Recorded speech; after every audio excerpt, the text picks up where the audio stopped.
Starling songs are divided into discrete units called motifs.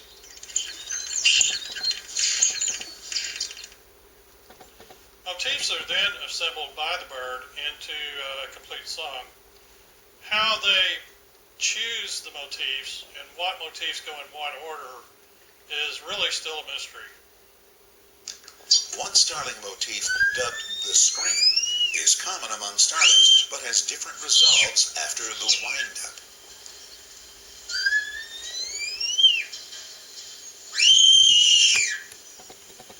This female, nicknamed Yoda, ends the wind-up with a red-tailed honk call.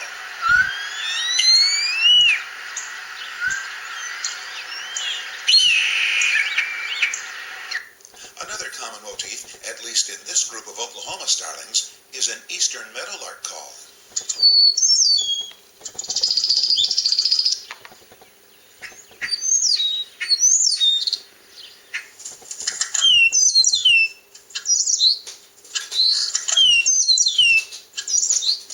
Another favorite is the bomb whistle.